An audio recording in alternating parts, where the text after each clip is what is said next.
নমস্কার বন্ধুরা, কেমন আছো? আশা করি সবাই খুব ভালো আছো। দেখো, আমের ঝাল মিষ্টি আচার বানাবো। ঝাল মিষ্টি আচার এর আগে একটা বানিয়েছি, ভিডিও দেব। ওটার মধ্যে চোকলা নেই, হ্যাঁ, এটা চোকলা সহকারে বানাচ্ছি। তো এখানে আম অনেকগুলোই আছে, গামলাটা ভর্তি ছিল। চিনি এখানে হাফ কিলো দিয়েছি। আর জেলিতে লাগে তোমার টক আম হলে 1 কিলো আমে 1 কিলো চিনিই লাগে। তো আমাদের গাছের আম টক না, মিষ্টি, আমরা চিনিটা কমই দেই, তাতেই মিষ্টি হয়ে যায় আরও। তো দেখো, কড়াইতে তেল দিয়ে দিয়েছি, একটু সর্ষে ফোড়ন দেব। আর লাগছে আমার মশলা, এখানে আমি করে নিয়েছি, একসঙ্গে করেছি। এবার ধনিয়া আছে, জিরা আছে, আর মৌরি আছে, আর শুকনো লঙ্কা, আর একটু পাঁচফোড়ন। এটা দিয়ে ভেজে নিয়েছি শুকনো খোলায়। ভেজে নিয়ে মিক্সিতে এরকম দরদরা পেস্ট করে নিয়েছি, পুরো মিক্সি করি নেই, হ্যাঁ। তো দেখো আমি করছি। দেখো, ভাবছিলাম সর্ষে ফোড়ন দেবো, কিন্তু দেবো না, এটাতে ঝাল বেশি হবে। পাঁচফোড়ন দিচ্ছি ফোড়নে, আর কয়েকটা শুকনো লঙ্কা দিয়ে দিলাম। এই দেখো, আমি কিন্তু আমে জল দেই না, জল দিলে আচারটা বেশি ভালো থাকে না। আর এভাবে আচার বানালে তুমি 1 বছর ফ্রিজে রেখে খেতে পারবে। ফ্রিজারে না, ফ্রিজে রেখেই, নর্মাল ফ্রিজে রেখেই খেতে পারবে। তো এখন আমি একটু দিয়ে দিব লবণ।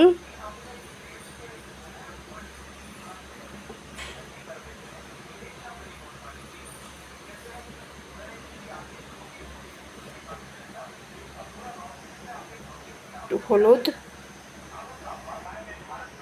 এই দেখো নুন হলুদ দিয়ে নাড়া দিয়ে দিচ্ছি। এই জল কিন্তু জল না, মানে চিনি দিয়ে ভিজিয়ে রেখেছিলাম 3-4 ঘন্টা। চিনিটা যতক্ষণ না গলে জল হয়ে যাবে, 3-4 ঘন্টায়, না হলে পরে একটু বেশিও রাখতে হতে পারে। তো আমি বিকালে করে রেখেছিলাম, এখন রাত্রি 10টা বাজে আমি বানাচ্ছি, তাহলে বোঝো অনেকটাই সময়। আমি 5টার দিকে করেছিলাম মনে হয়, হ্যাঁ। তো এই জলগুলো, ওই চিনি গলে আমের থেকেও জল বেরিয়েছে, সেই জল, এই জলেই আমটা সেদ্ধ হয়ে যাবে। এই দেখো, আরও শুকাবে। এই দেখো, আমার আম সেদ্ধ হয়ে গেছে। দেখেছো, আম পুরো সেদ্ধ হয়ে গেছে।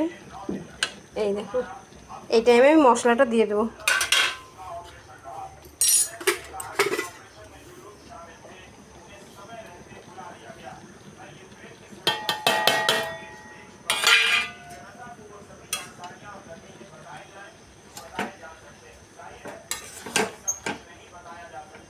দেখো, ওই পাশে ভাত হচ্ছে,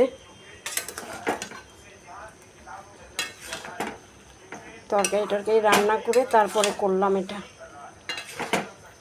কারণ পাশে তরকারি করলে আবার যদি তেল মশলা একটু ছিটে টিটে যায়, ভাল লাগবে না, না। তো এটা দিয়ে আর বেশিক্ষণ, মানে আর একটু ঝোল কমাবো, তাহলেই হয়ে গেল আচার। বন্ধুরা, আমার আচার কমপ্লিট।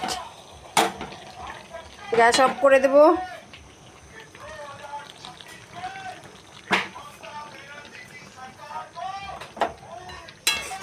ঝোল কিন্তু রাখি নাই, কেন এইটুকু ঝোল টেনে যাবে, ঝোলই নেই। এই দেখো, এখানে এইটুকু, এটা টেনে যাবে।